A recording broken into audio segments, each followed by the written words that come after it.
Hello. Today on Monday's Talk, we're answering the question, why do people commit acts of violence? And this really comes down to three things. In our world, we know that there's a tremendous amount of violence. People do many different things utilizing violence as a means of trying to accomplish an objective. But violence is never the answer. Violence never produces anything good except more violence and other things, but it never produces anything beneficial or really good for others, including those who are committing the acts of violence. So since we always deal with this from a practical and spiritual standpoint, we're coming from the book of Genesis, chapter 4, verses 1 through 24. And no, I'm not going to read all these verses, of course. If we're going to deal with the topic of violence, we're going to go right to the beginning when violence was first recorded. And we're going to take 3 points, as I said, to actually describe why people actually do it. So if anybody know anything about Cain and Abel, these are the sons of Adam and Eve. And long story short, one day, Abel gives his sacrifice, makes a sacrifice of his first fruits to God as an appreciation for what God has blessed him with and has blessed him to do.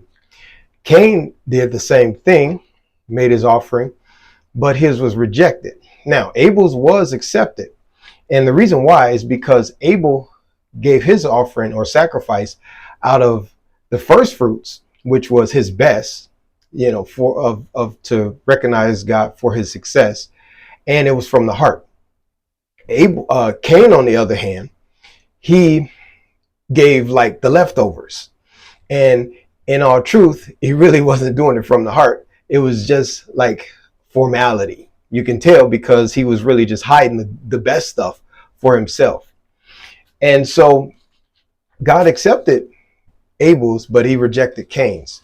So it comes down to Cain and Abel are out in the field, and Cain actually rises against Abel and takes his life. Tries to go on with life like nothing happened, but God calls him out on it. And this is where we're going to get to where there's 3 points just from this little story. 3 points of why people actually commit acts of violence. Number 1, jealousy, which jealousy is actually tied to lack of purpose, not knowing your purpose. So many people see other folks be successful in life. They see others have better houses or bigger houses, better cars, better neighborhoods, more money in the bank. The rival company is doing better.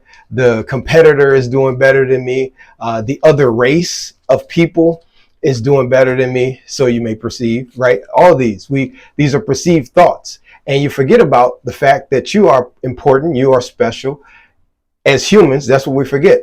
We're important, we're special, we have purpose. And the thing is that a lot of times, because people can't change the results that they want to make the results in life the way they want, they get violent.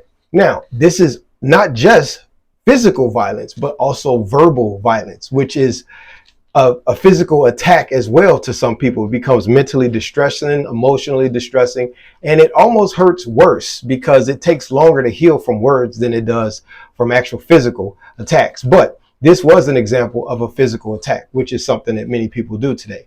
So the second reason that we get from this story is that he was not willing to actually pay the price and actually obtain the things that were actually given to him. So here's the thing. He gave out of formality. He gave because he wanted to look good, but he kept his heart out of it, and he kept the best out of it. So he kept all the best things for himself and said, okay, here, you take this trash. Well, it's the same thing in our lives. A lot of people don't really put their focus where it needs to be and focus on how to effectively accomplish things instead of putting others down, whether physically or verbally. You can learn from them. We can all learn from each other. So, really losing your focus on who you are and actually getting into a place where you are not willing to actually just do what you need to do the right way, which will produce success for you or me or anybody else, right?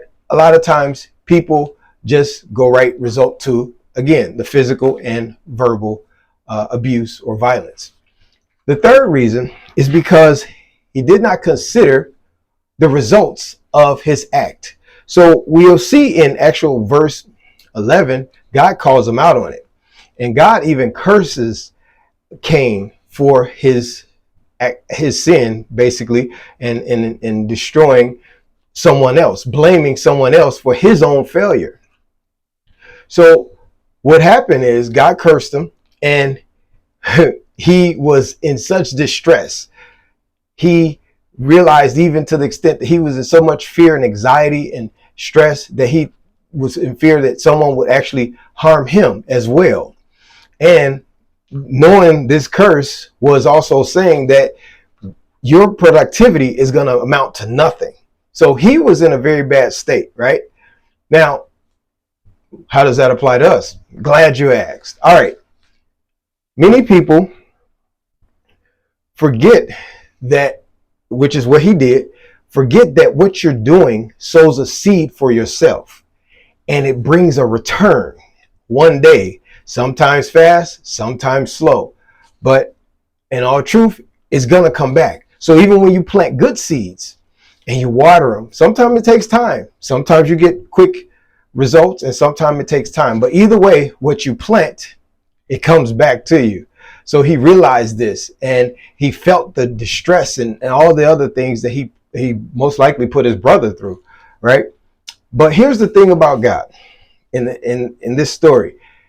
Because of his acknowledgement and because he realized where he was and the state of where he was and what he did, God actually, in a way, restored him, because he gave him protection. He promised him protection so no one would harm him, as well as he even blessed him with a family of his own. So we see that even with all the violence and all the anger and the hatred and all the things that are stirred up from these three things being involved in some way, form, or fashion, we see that on the spiritual side, God is always looking for that open door of restoration.